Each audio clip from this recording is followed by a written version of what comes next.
George Garcia once thought his life was perfect. His wife, Patricia, seemed like everything he had ever wanted. She was beautiful, smart, and, as he believed, completely loyal to him. They first met in college while they were busy with their studies. George was studying to be an engineer, and Patricia was aiming to become a lawyer. But they met in a creative writing class, which neither of them had planned to take.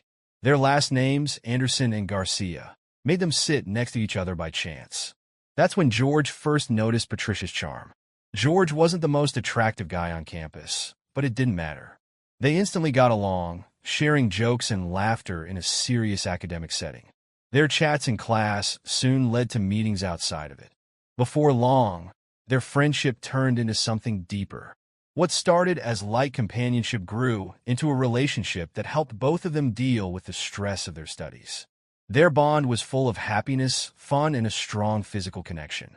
One evening, in the middle of the semester, a simple dinner and movie led to an unforgettable night. George walked Patricia home, intending just to say goodbye, but a quick kiss turned into something much more. One kiss led to another, and the next morning, George woke up in Patricia's bed. From that moment on, their relationship grew even stronger, and by the start of the next semester, they were completely devoted to each other. Between their intense studies and their blossoming romance, they barely had time for anything else. As time went on, their relationship only deepened. They began introducing each other to their families. Patricia joined George's family for Thanksgiving, and George spent Easter with Patricia's family. For Christmas, they decided to stay on campus, enjoying the solitude and each other's company. Their families fully approved of their relationship. And when graduation approached, no one was surprised when George proposed to Patricia, and she immediately accepted. Both felt their relationship was something special, and they weren't about to let it slip away. After college, they transitioned into their careers effortlessly. George secured a position with a construction company that valued his hands-on approach to engineering, while Patricia began her career at a prominent law firm. Their demanding jobs left little free time, but they always found moments for each other. Whether it was vacations, busy weekends, or passionate nights, time flew by, and before long, 7 years had passed. As their wedding anniversary approached, George decided it was time to think about the future. He envisioned them starting a family, buying a house, and building something more permanent than their current apartment.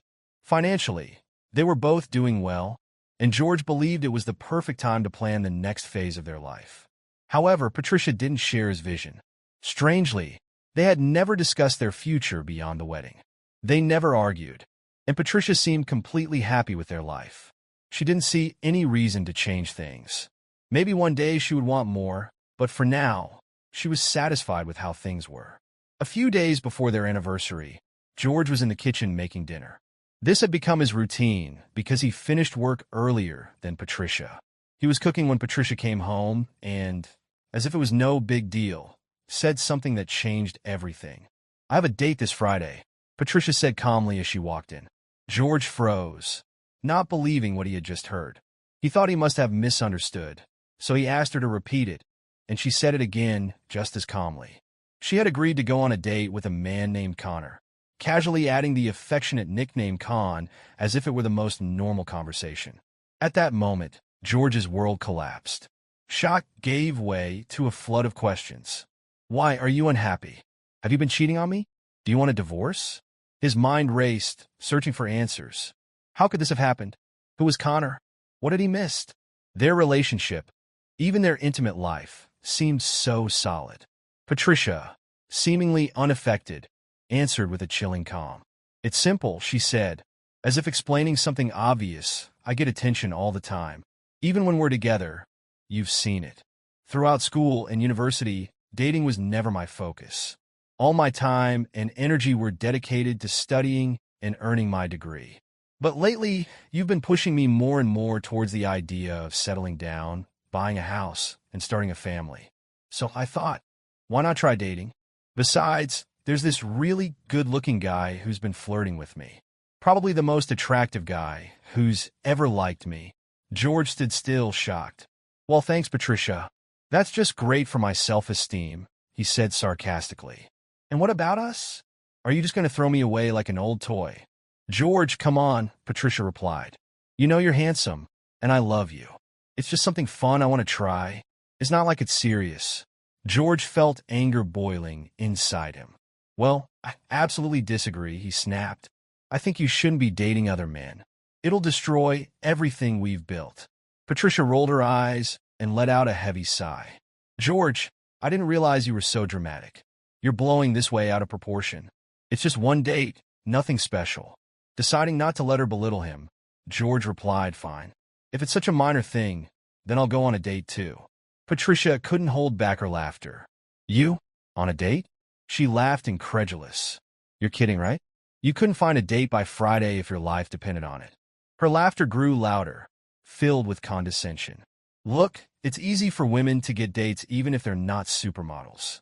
But for men, especially those who aren't drop-dead gorgeous, that takes effort. You're sweet, George, but attractive? Not really. Her laughter filled the room. George felt his patience wearing thin. He couldn't believe she was mocking him like this. First, she told him she was going on a date, and now she was insulting him, acting like he could never do the same. Her constant laughter was the last straw, like a knife in an open wound. He couldn't take it anymore, but instead of getting angry, George made a decision. He had to leave before things got worse. Patricia, I'm too angry to think clearly right now. You blindsided me, and now you're laughing at me. With those words, he stormed out of the house, heading to his friend Robert's place. Robert had been his closest friend for years. They played video games, drank together, and understood each other without needing many words. That evening was no different. George didn't explain why he was there, and Robert didn't ask. That was the nature of their friendship. The next morning, George arrived at work with a pounding headache and a bit late. For the first time in his life, Megan, the office administrator, immediately noticed something was off. She had always had a soft spot for George, but chose not to say anything.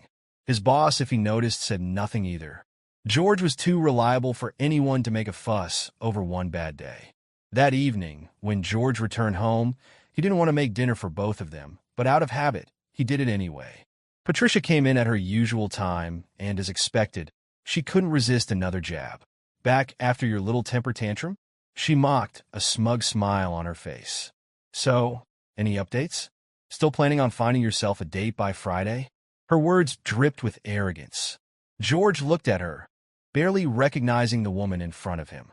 When had things gone so wrong? Where had the love and happiness in their marriage disappeared to? In a calm but firm voice, George said, Patricia, if you go on this date, it will ruin us. I'm serious. If you don't cancel it, I will go on a date this Friday too.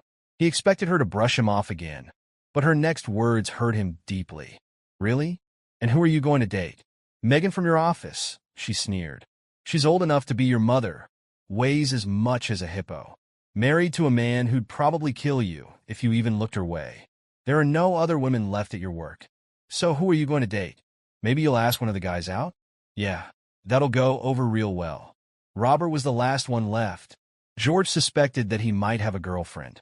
So if Robert wasn't interested in relationships with both genders, his luck had clearly run out.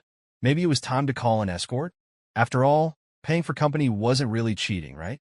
George wondered if Patricia had any idea that her mocking, dismissive laughter was slowly eroding his love for her, like acid eating through steel. Who was this woman she had become? Were all the good moments they had shared just a mask hiding her true nature? George felt utterly drained, not just physically but spiritually. In silence, he headed to the bedroom. Patricia came in later, surprised to see that he was already fast asleep. It was usually George who initiated their intimate moments, but tonight he had no desire for that. She felt her usual longing, but waking him didn't even cross her mind.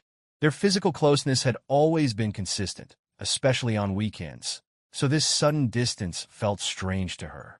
By midweek, when Patricia came home from work, she found George furiously typing on his phone.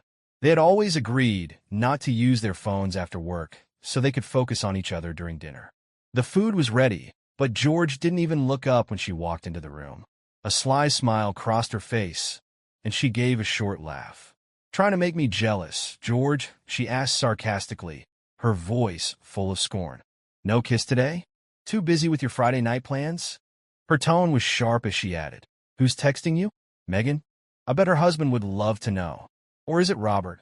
Are you two up to something, George?" Her laughter grew louder, turning into a cackle. Each mocking remark stabbed George in the heart like a knife. With every word, his feelings for her seemed to wither. He began to resent her more and more. Slowly, he raised his head from his phone. "Patricia, this has to stop." His voice was calm, but there was a weight to it. "You're destroying us with these jokes and barbs. If this keeps going, I'm warning you, our marriage won't survive." For the first time, Patricia fell silent. She shrugged, as if brushing it off. "George, relax. It's just one date. You'll survive. It's no big deal. I told you, I just want to know what it's like to go on a date with an incredibly attractive person. I've never done it, and I'm just curious." George's frustration grew. "We made vows to each other, Patricia. What we have is supposed to be special, and you're tearing it apart." He turned and went upstairs, leaving her alone in the kitchen, where the tension filled the air. The next day, Patricia came home to an empty house. George arrived later, but something was different. His hair was freshly cut, styled in a way he hadn't worn it in years. It reminded her of when they first met, though she liked his current look better. Unable to resist, she made a sarcastic comment. "New haircut for your big night out?" she said with a smirk, deliberately making air quotes, then burst into laughter. "I'm sure Robert will appreciate it when you two meet on Friday." George completely ignored her, walked past, and headed to the bedroom to change. But what he saw in the bedroom only added fuel to the fire smoldering inside him. When he returned to the kitchen, Patricia was already waiting with that familiar smirk. "I noticed a Victoria's Secret bag on the dresser," she said innocently. "Interesting choice. So did you buy yourself some lingerie for your just a night out? Looks like more than just a meeting." Her words were like poison, but she didn't stop. "What kind of lingerie did you pick, George? Funny, you never wore anything like that on our honeymoon. I remember asking about wedding night lingerie, and you said your body was more than enough for me. And now you're buying this. If it's just a date, I guess you won't even see it, right?" George's anger flared, but he fought hard to keep it in check. His fists clenched, his jaw tightened. He wanted to explode, but somehow he managed to hold himself back. In the chaos of the past few days, George was barely managing to hold it together. Patricia, either unaware or simply not caring about his feelings, acted as if nothing had changed. She seemed lost in her own thoughts, smiling lightly to herself. "You have to be a special kind of person," she said casually, "to stay the most attractive guy." She glanced at George briefly and shrugged. "It just makes me feel even more attractive." George's patience, already thin, finally broke. His voice was cold and sharp. "Well, good thing my confidence is doing just fine," he replied sarcastically. But Patricia kept talking in the same carefree way. "It's so important for me to see you in your underwear. And now some random guy gets that pleasure on what you call just a date." George's irritation reached its peak. "Let's get something straight, Patricia. This has gone too far. If you put something on for me tonight and cancel your date tomorrow, I might be able to get through this. But if you don't, if you really go on that date, we're done." Patricia giggled, completely ignoring the seriousness of his words. "You're always so desperate for intimacy," she waved dismissively. "I've waited all week, and this is the longest I've gone without it. It's always about you, isn't it?" she continued, a challenge in her voice. "I can do whatever I want, and I don't have to wear something just for you." George stared at her, his gaze hardening, making her squirm nervously under his scrutiny. After a tense pause, George finally spoke. "If you go on that date on Friday, we will never make love again." With that, he turned and walked toward the bedroom, leaving her to ponder his ultimatum. Friday arrived, and as promised, George did nothing to prepare dinner. He was already making plans for himself when Patricia returned from work. She found him dressed to the nines. George wore a freshly ironed shirt and new trousers, looking better than usual. This only made Patricia more irritated about their recent lack of intimacy. At one point, she thought about making the first move, but her pride stopped her. She wasn't going to be the one to initiate. Patricia had her own plans for the evening. As she started getting ready for her date, she noticed something strange in the apartment, but ignored it, too focused on the excitement of meeting Ted. George left, and soon after, Patricia did too, meeting Ted at a trendy restaurant. Dinner went well. Ted was charming and paid her a lot of attention, keeping her entertained all night. When dinner ended, Ted suggested continuing the evening at his place, and Patricia, without hesitation, agreed. She imagined an exciting, passionate night, but reality was far from her fantasy. As soon as they walked through the door, Ted's behavior shifted abruptly. He pushed her onto the couch and sneered, "Bet you love being easy prey." The word stung, and all her enthusiasm evaporated. She quickly slipped out of the situation, trying to preserve a shred of dignity. The night was still young, and going home would mean admitting defeat, so she went to her friend Emily's place. She spun a fabricated story about a fight with George, and Emily gladly welcomed her. They spent the night watching romantic comedies and drowning their frustrations in cheap wine. The next morning, Patricia woke up with a pounding headache, the hangover a harsh reminder of the previous night. Emily suggested they go shopping to clear their minds, and Patricia, in no rush to return home, agreed. When she finally got back, it was well past dinner. She expected to find George brooding, but instead, the apartment was empty. It was only then that she noticed what had been off all along. George's things were gone. His work boots weren't by the door, and his side of the dresser was cleared out. She smirked, shaking her head, deciding that this was just an overreaction on his part. "He'll come crawling back," she muttered, with his tail between his legs, begging to forget all about this. She also wondered how his own night had gone, quietly laughing at the thought. But by the following Saturday, her amusement had worn thin. George still hadn't come back, and there wasn't a word from him. Not a single call or message. Patricia briefly thought about calling his parents or his friend Robert, but her pride stopped her. After all, George was the one who left. If he wanted to come back, he could call, text, or just show up. But she wasn't going to go looking for him. As the second week went by, her irritation grew. She couldn't figure out where he had gone. She even drove by his workplace and saw his truck parked in its usual spot, but George himself was nowhere to be found. Patricia was slowly beginning to realize that she might have caused far more damage than she had initially imagined, although the full weight of her actions had not yet hit her. Their relationship always seemed solid to her. So how had one simple date turned into such chaos? The more she replayed everything in her mind, the more confused she became. It had been 2 weeks since she casually mentioned to George that she had gone on a date with someone. 2 weeks since she had walked into the office and been blindsided by the news of the impending divorce. The shock was still fresh, and the word stunned didn't even begin to describe how she felt. Patricia had always thought George had a flair for drama, but now it was beginning to seem like he was just being irrational. Divorce over one date? It seemed utterly ridiculous. Moreover, he had left her a note, asking her to contact his lawyer if she had any questions about the divorce. The nerve, Patricia could barely believe it. Her thoughts drifted back to their shared history. 2 years of dating in school, 7 years of marriage, and now she was being asked to consult a lawyer? As if she couldn't handle this without much effort. Half the lawyers in her firm were already eyeing her. But then a troubling image flashed through her mind. George and Robert together.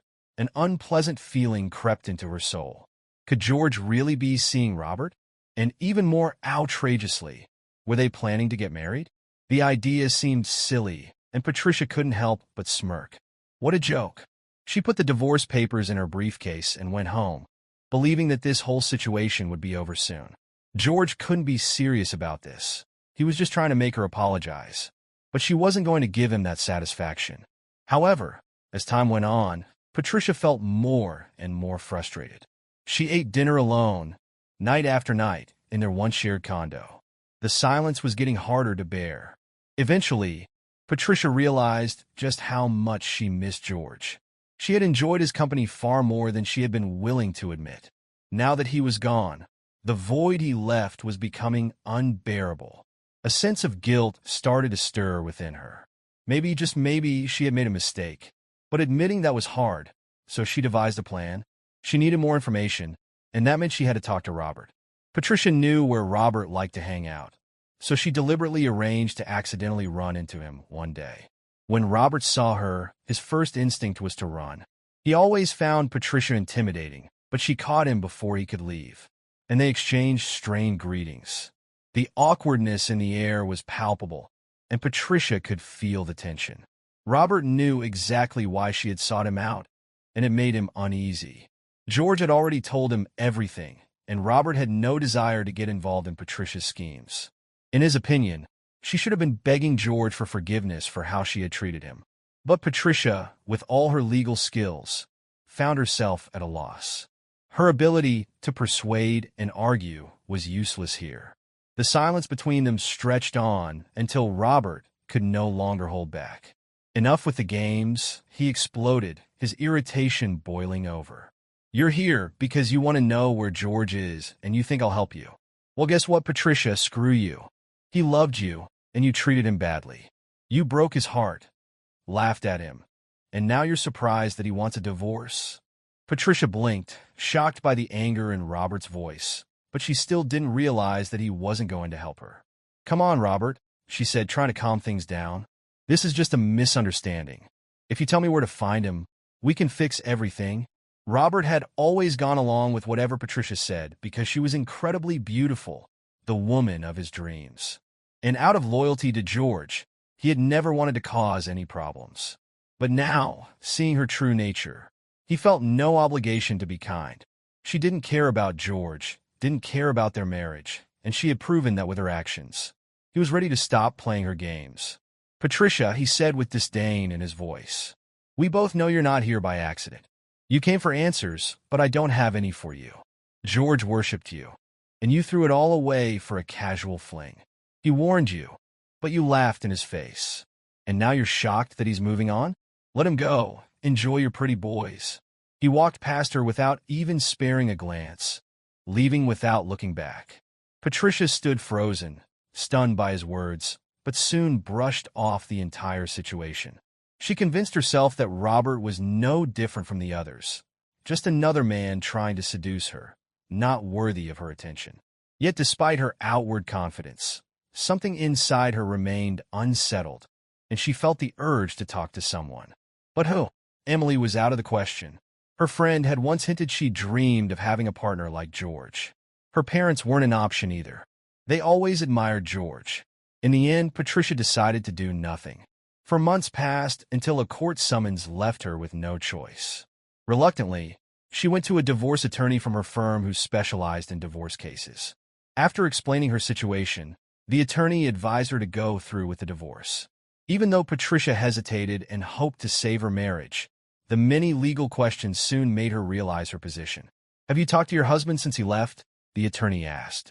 No, she replied quietly. Have you been seeing Connor or anyone else? Not Connor, her voice hardened. He turned out to be a selfish jerk, but I have needs too. Do you really think your husband wants to reconcile? The attorney pressed. Patricia faltered. Doubts began creeping into her mind. She thought she might have destroyed something good, but still believed that if she spoke to George, they could fix things.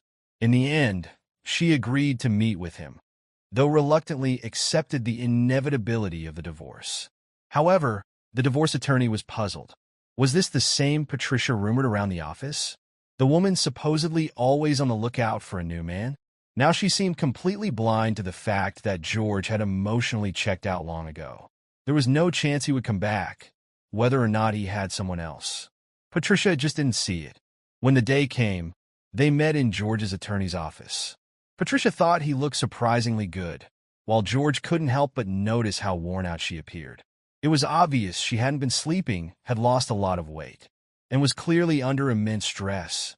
But despite all of that, Patricia still didn't grasp the full picture. So after some polite small talk, she decided to ask George directly. What does all of this mean, George? I went on one innocent date, and you're making it so serious that you want a divorce? She asked angrily. George sighed, tired of talking to someone who didn't really understand. I warned you, Patricia. I told you this would ruin us. His tone was firm but calm. Do you really think that date meant nothing? You didn't even sleep with him? What about the lingerie you wore for him?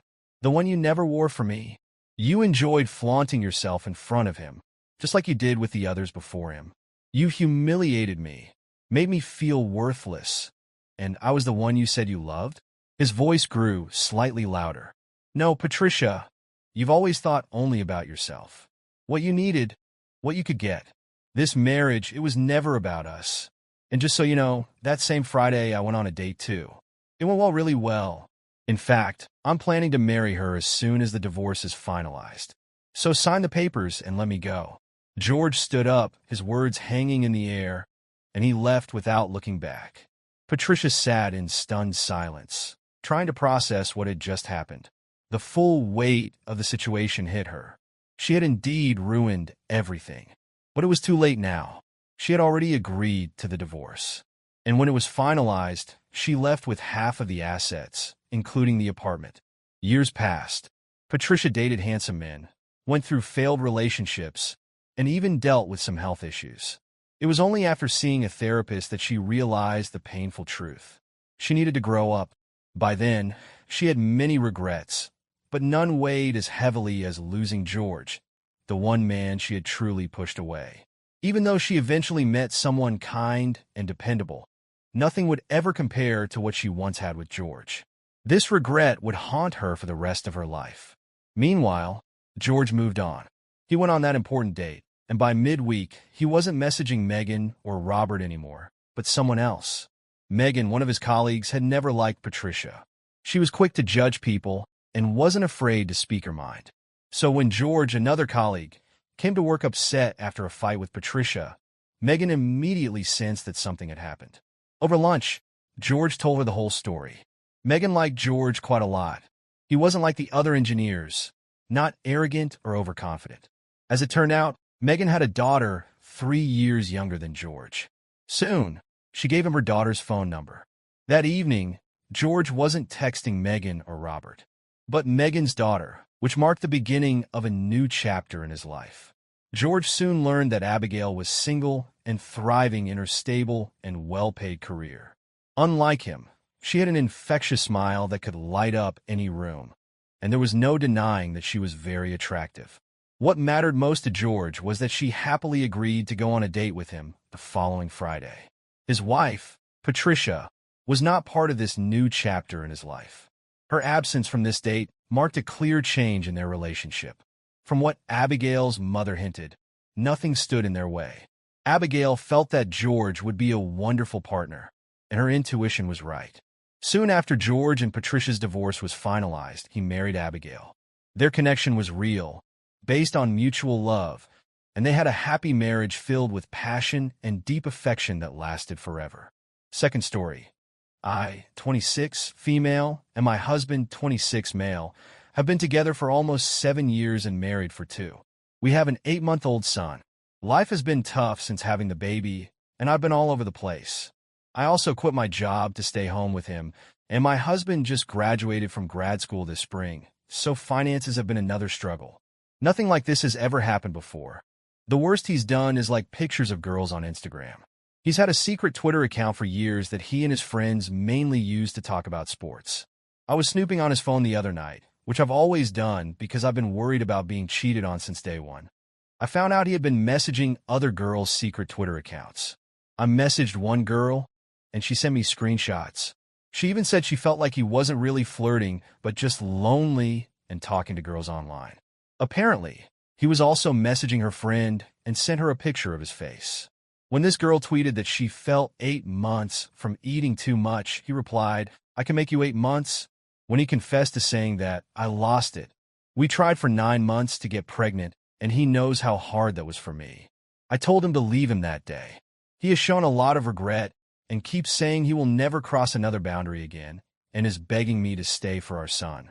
Let's go. Here is my story. My 27-year-old male ex-fiancé, 26-year-old female, cheated on me with my cousin, a 25-year-old male. Now, my family wants me to forgive him because he's sick with cancer. I, a 27-year-old male, don't have any siblings, but I have a cousin, Kevin, who's 2 years younger than me. We literally grew up together. I spent a lot of time with my dad's side of the family. Mom is deceased, and dad never married. He has health issues, and I was there with Kevin most of the time. We did everything together, thought, played, cried, laughed together. I've always been very close to my grandparents as well, so it was very comfortable being there. When I was engaged to my ex-fiancé, I used to bring her over to my grandparents' house most of the time. Her, me, and Kevin would spend our time doing things together. I noticed Kevin would try to take part in even personal conversations and try to tag along whenever we went out for dinner. I set some boundaries, but he just kept stomping over them. He changed. He'd try to pick fights with me and claim I'm forgetting about him and prioritizing my ex over him. I didn't know how to deal with this, so I kept my distance. After roughly 2 months, my aunt informed me that Kevin was regularly meeting my ex. She expressed concern about something brewing between Kevin and my ex-fiancé,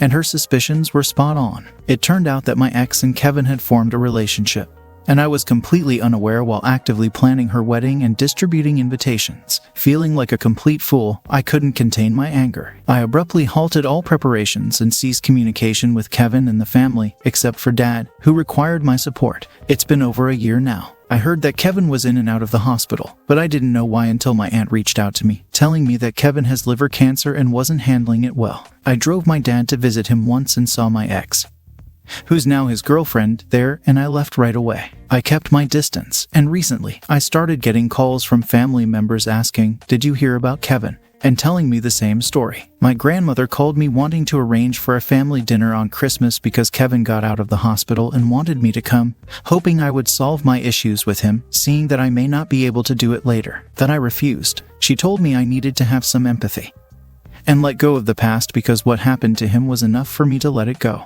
They started pressuring me from all sides. I explained to my grandparents that I couldn't sit at a table with my ex-fiancé and the person who hurt me deeply and pretend everything was fine.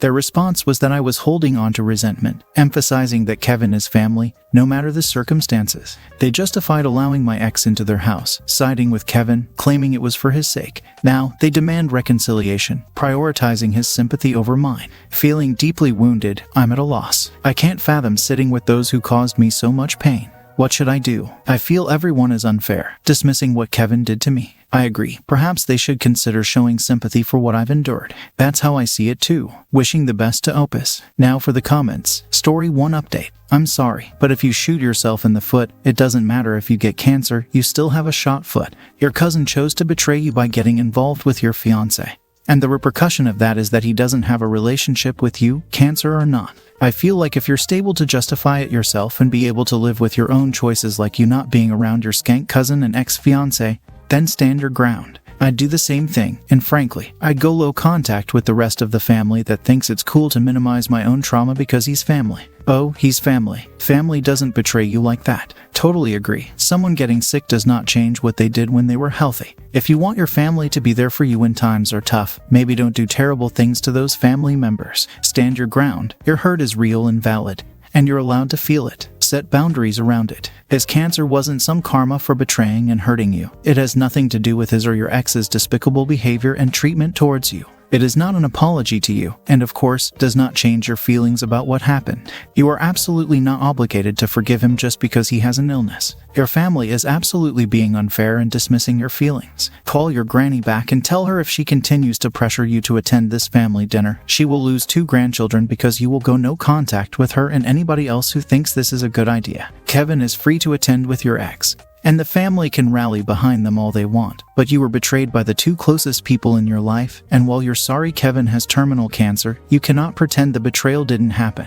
That would require an Oscar-worthy performance, and frankly, you're not that good of an actor. Don't back down, and if the calls, emails continue, start blocking. While cancer is no joke, neither is betrayal. You didn't give him cancer, and he backstabbed you. I think your whole family got this all wrong. Your cousin is the one who needs to apologize to you and not the other way around. The victim of a crime or wrongdoings isn't obliged to apologize to the perpetrator of the wrongdoing. Your family is just a messed up bunch. They truly have an upside-down view of morality and what's right and wrong. Tell them you did nothing wrong, so it's not up to you to do anything. If they insist on you to be the bigger person, then just ignore them since you will do well not to associate yourself with people with upside-down morals and effed up worldviews. Good riddance might be applicable here. Story 2. Ex-husband ghosts ex-wife, racks up a huge bill. He clearly didn't think things through. My compliance was malicious for the ex-husband. I'm working in the billing queue in a call center for one of the big 3 telcos. and a client calls in regarding a billing concern. This lady calls in puzzled by why she got charged a one-time fee of $49 for a wireless access point. It's Gen 1 equipment for wireless set-top boxes for Optic TV. She's even more puzzled about why she should have that charge when she doesn't have TV services from us. I inform her that she does. It started more or less a month ago. She's disputing that because Optic TV isn't available in her area. Now, I'm confused. She lives in a small town, and there's no Optic TV there. I do a little digging and find out that someone, her ex-husband, was still on her account and got a 3-year contract to get a free TV for Optic TV and internet. She breaks down on the phone, sharing how her ex-husband had an affair, divorced her, drained her financially, and is still taking advantage of her. He vanished to Alberta, changed all contact details, and cut off all ties. Mentally, I'm thinking, what a mess. I express my sympathies, but also explain that canceling services would incur cancellation fees. However, I reassure her that I can cut his access to her account, add a password for security, and minimize the internet and TV services. I also offer to try redirecting the TV gift to her address, although it might be too late. Her reaction tells me she's processing this information. Wait, what? You have where he's living now? Why, yes, he's got TV and internet services, so there's a service address. She goes really quiet, says her lawyer and herself have been trying to track him down, but his family and friends are being tight-lipped about it. She asks if I'm willing to give that info to her. I smile and reply, this is your account. You have unrestricted access for service address, phone numbers, emails that your now ex-husband provided to us to get hooked up. She asked that I can give her his new address, his new cell number, and the second number left on the account, presumably the new woman, and contact info over the phone right now. I asked if she had a pen and paper handy. She was so ecstatic. After giving her all the details from her account regarding the second service address, downgrade everything, and she was a hockey fan. There was a game playing right now with his team, so I wished I could have been a fly on the wall when the game cuts out. And he calls in to ask what the F and discovers he's been removed and there's an account pinned and he's been discovered by his ex-wife and lawyer. Story 3 update. An update, so here you go. I've had a long talk with my husband about father-in-law and his request for one of the vehicles I had inherited.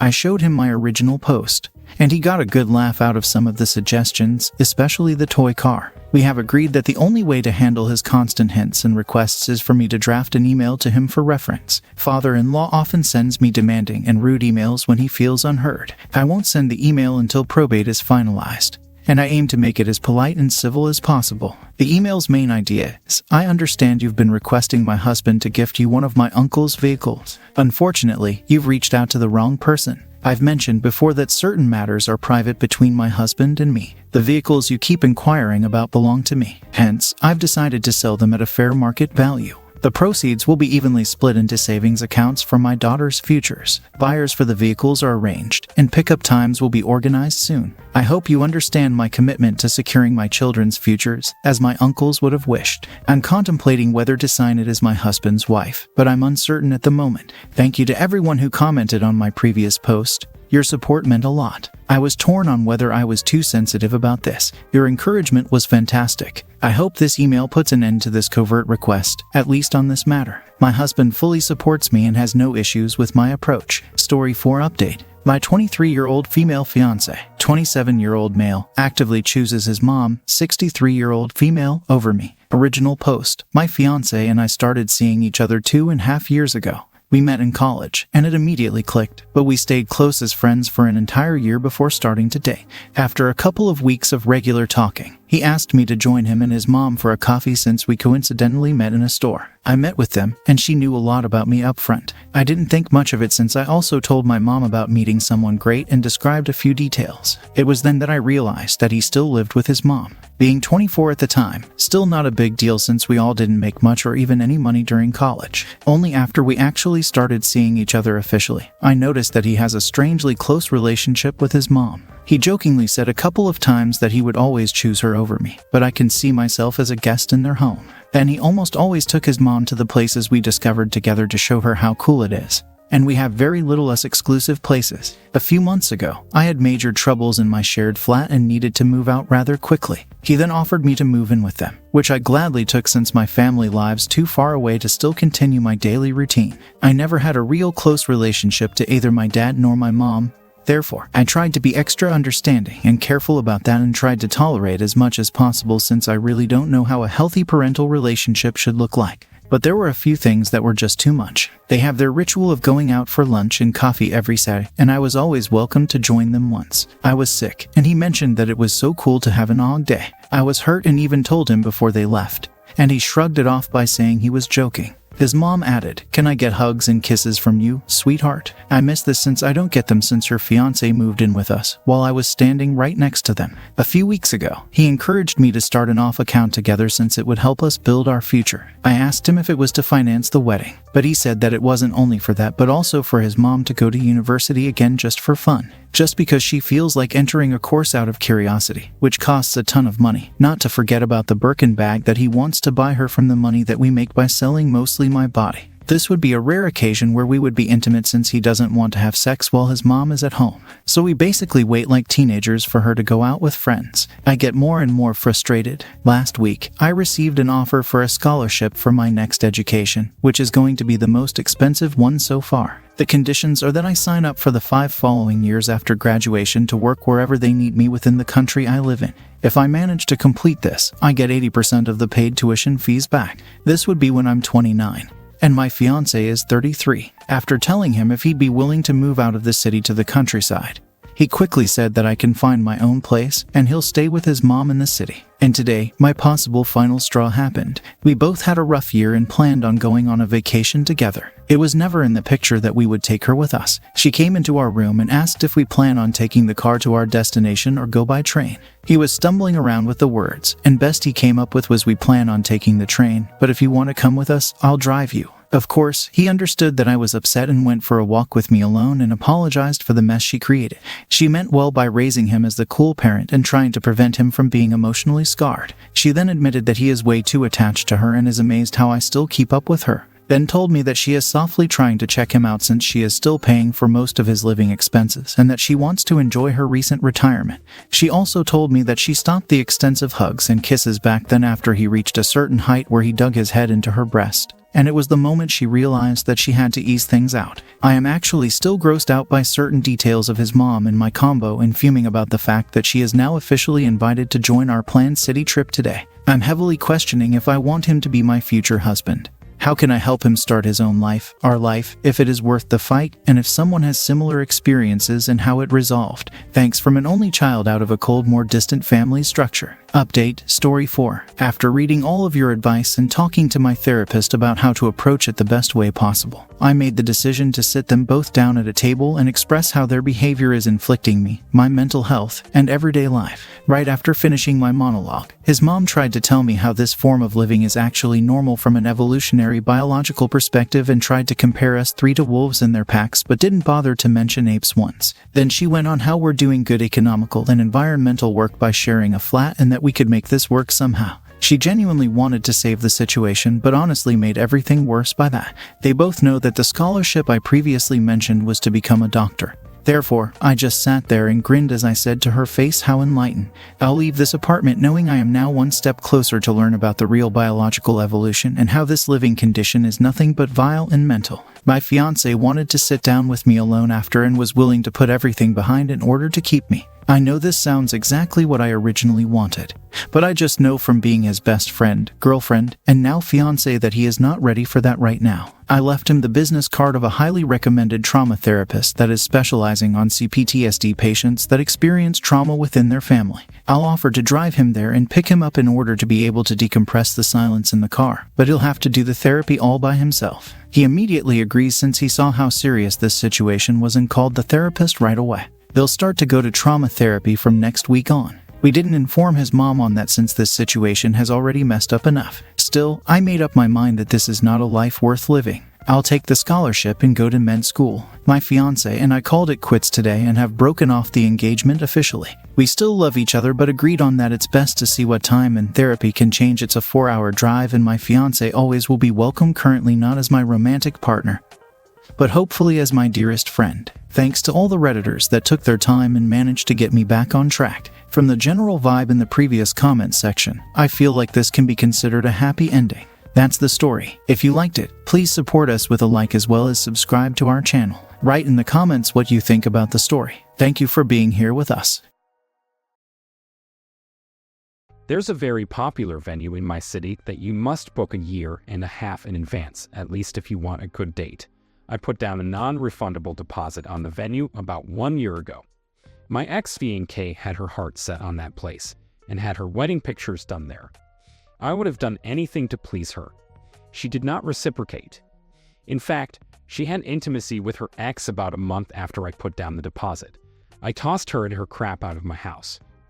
I spoke with the venue, and they wouldn't return my deposit. Reasons don't matter. Non-refundable is non-refundable. I admit I was a little pesky here, and I asked how long I had to put down the rest of the fee. I decided to wait until the last minute to cancel or even see if I could work with a wedding planner to transfer the date. As luck would have it, I ran into a woman I'd briefly dated, and it had just not worked out due to her taking a job out of province. I asked her out for coffee, and we caught up. She just moved back to her old company. She's an only child and hates being far from her parents. She got a bigger raise by leaving her employer, moving away for 2 years, and then coming back than she would have if she just stayed local. It was such an easy conversation, and we basically started dating immediately. I was 100% honest and told her I just dumped my ex about 2 months earlier, and why. She said she understood and had thought about me a fair bit while she was gone. Long story short, she is who I belong with. Her parents are like me, my parents love her. She isn't perfect, and I'm far from it myself, but both of us are willing to talk stuff out and compromise. I asked her to marry about 6 months in. She said yes, obviously. She brought up the venue since she's always dreamed of getting married there. She said she didn't want to wait long to get married. I jokingly mentioned that I already had a reservation for that venue for next June if she wanted a spring wedding. She freaked out briefly because she thought I'd booked it when we started dating. I explained why I had that reservation, and she calmed down. The next day, she approached and asked if we could look at the venue together. We invited our moms, and we went for lunch and a tour of the venue. All 3 of them were crazy about it. We're getting married next June on the day, and at the place where I was planning to marry my ex. We did tell our parents, but only them.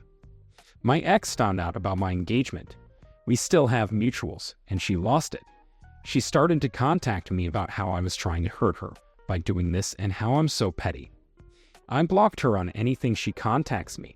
I talked to my fiancé, and we agreed to get married elsewhere if my ex bought the deposit off of me. We met her for coffee and offered to let her buy the deposit. It is a substantial amount, and I was initially going to be out of pocket. We figure if she doesn't really want us to get married there, then she can bite the bullet and pay the deposit, and after that, it's not our problem. She refused. She said I put down the deposit, so it was my problem. I agreed and told her that we would be having our wedding there and to leave us alone. She's been having a breakdown ever since. She's constantly on social media complaining about it. It doesn't affect us, but some of our mutual friends have said that it's an idiotic move. She's threatened to cut off anyone who comes to the wedding. I told everyone I fully appreciate their position and would accept their RSVP in the negative. Am I the idiot for getting married at a venue I'd booked for my wedding to my ex? Not the idiot. Unless they want to pay the deposit, they can shut the heck up. Weddings are insanely expensive, and the fact that you're lucky enough to have a beautiful venue to marry someone you're truly in love with is amazing. If anyone has any issues with it, they can talk with their wallets. Exactly. It's not OP's fault that his ex likes having intimacy with other dudes. OP or ex lost any and all rights to complain and have input on this situation when she cheated. Sounds like karma to me. Congrats on your engagement. I just love how the ex is now the wounded one. You were honest with the ex and your fiancé. You were generous by offering to let her buy the date back. She couldn't have thrown any party she wanted there that day. Ex can go suck lemons and vent on social media until her fingers turn blue. However, it's kind of hysterical. I hope you're not rushing into marriage just because you don't want to be out $10,000 or whatever the deposit was. Best of luck. My wife and I have been married for several years. We were high school sweethearts. We were having a rough patch in our marriage, and I suggested doing some fun bonding activities to get the spark back. She agreed but kept complaining about the activities. We went camping, and she developed a full body rash. She ended up going to the hospital with sepsis after she came into contact with some bad bacteria. My friend Seth came to drive us to the hospital, and he stayed with her when we both got checked out. I got sick too, and Seth checked up with Anna daily because I asked him to. The meds and the infection made her a bit delirious, and she kept asking for Seth, which is funny because she didn't like him before. She wanted him to stay for hours a day, and he did. She's recovered for about 3 weeks now and still calls up Seth as she needs to go to the hospital or even just wants a friend to talk to. We found that excessive, and I told him to hang up on her or block her. He said he wouldn't do that because it was rude and he could see why our marriage was failing.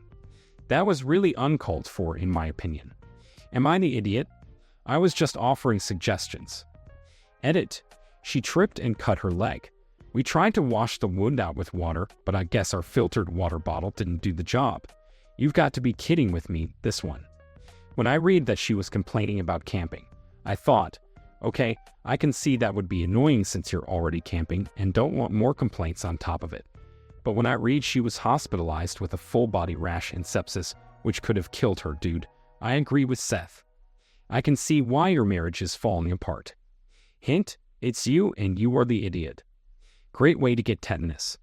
Looks like you did a really poor job preparing for the camping trip if you didn't even have a simple first aid kit. And how long did you write off her complaints about camping before you went to the hospital? You don't go from feeling fine to needing a hospital that quickly.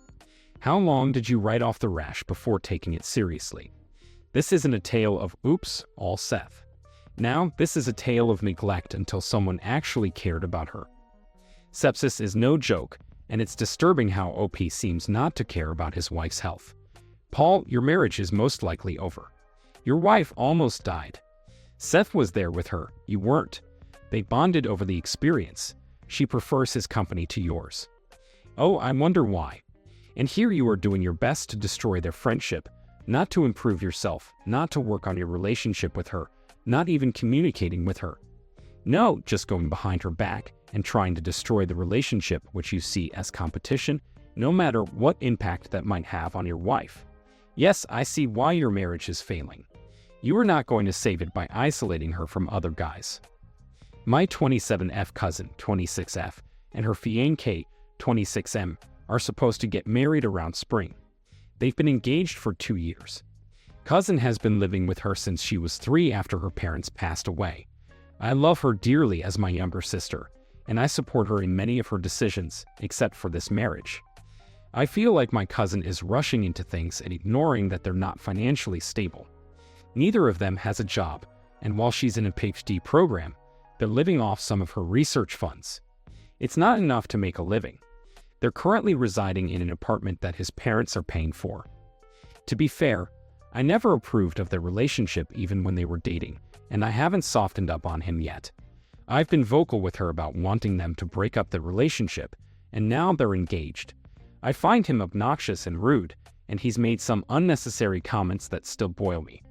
For instance, when we invite them for dinner, he makes snarky remarks about my wife's traditional dishes. And no, we've never forced them to eat any of them. Those were more for my wife than for them. But he compliments everything I make, even something as simple as coffee, and he keeps telling me I'll make a good man happy one day. It's infuriating that my cousin ignores this. His disrespect for my marriage is the reason for this whole situation. With the wedding on the way, he introduced me to the other fiancé, his relative. We hit it off right away. We're close in age and share similar interests, so we bonded well. But I started to notice that my brother-in-law was behaving oddly. For instance, he would try to give us space to be alone or hint that we were a natural couple. I had to tell the other person that I had a wife, and what he told me in return shocked me. Brother-in-law has been going around telling his family that I'm getting a divorce because my wife cheated. The sheer audacity of this man baffled me.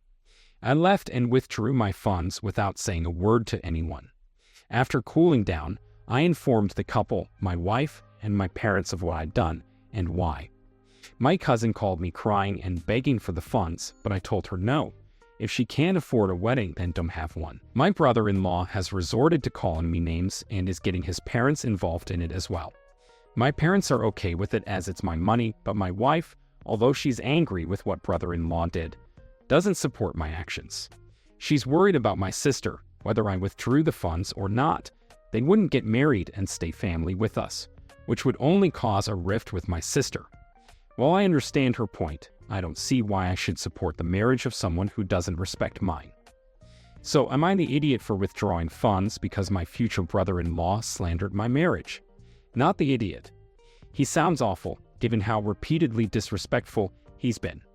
I think you've every right to refuse any funds. It could definitely cause a rift with your cousin, but I personally think that it would be better than enabling the situation. Rifts can be resolved over time if they occur, but enabling bad behavior is tough to crack. Your brother-in-law needs to face the consequences for his actions. And why were you funding it anyway? And he's so darn disrespectful of your wife. I wouldn't allow him into my house, and I wouldn't go to their wedding. Use the money to go on a nice holiday instead.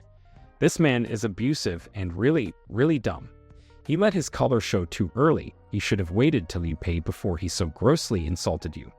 Will they stay family? So what? I go low contact with anyone who supports him. I'm a bit worried about your wife defending him. I don't understand how your sister can stand idly by and watch you and your wife be treated this way. Does she respect your wife? If you and your wife are truly set on helping your sister out, you both sound incredibly generous. Maybe the wedding money could now be relabeled as helping her get back on her feet when this inevitably crashes and burns. Money.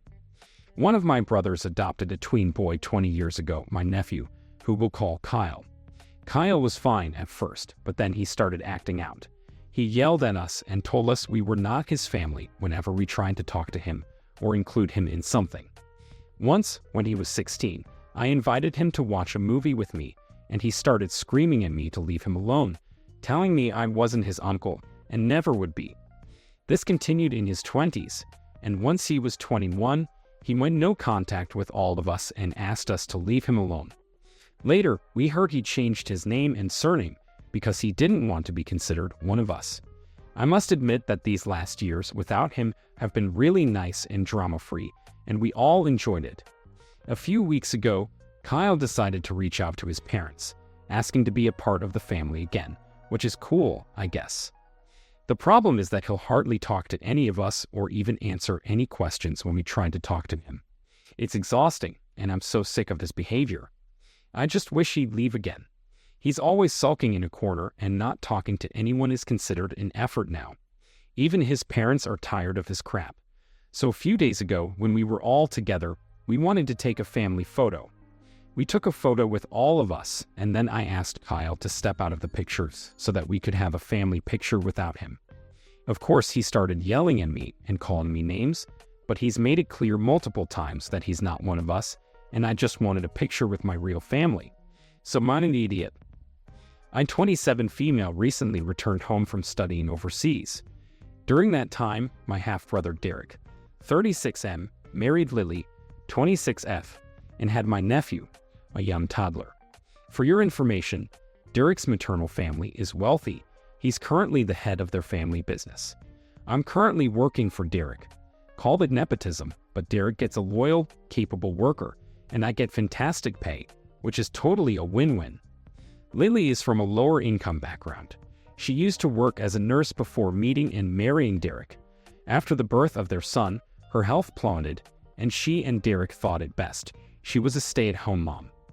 A few days ago, Derek asked me to pick up Lily from her aunt's house because her driver was sick. It was a baby shower for one of her cousins. I was asked to stay for a glass of drink, customary for guests in our culture. So I did. While there, I listened to all the young mothers talk about their experiences. One of the things they complained about was lack of sleep because their babies woke up around the clock. Lily was quiet until a cousin asked her how she coped with waking up at night. Only then did Lily admit never having to do that, as Derek hired a nighttime nanny for their son. The women went quiet for a bit before one exclaimed she forgot rich people do things differently. Another chimed in that Lily was missing out on bonding with her baby by having a nanny take over a mother's role. Another said Lily can't be lazy and relies on help, or her baby won't recognize her. During all this, Lily's face went paler and paler, like she was having a panic attack. I also thought these women were just mean, so I excused Lily and said we were leaving. As I helped Lily collect her things, the first woman said Lily needed to cut down on relying on the nanny Or she would be a bad mother who doesn't know how to do anything for her baby by herself. I told the group that Lily is not a bad mother for having a husband who can care for her and doesn't want her to struggle with staying awake night after night. I then walked Lily out to the car. Lily was worried that her cousins would be mad at her, making her next meeting with them awkward. I told Lily her cousins were jerks and they should apologize to her, not the other way around. Lily thanked me for looking out for her but continued to look worried the rest of the ride. I told Derek about this, and he agreed with me.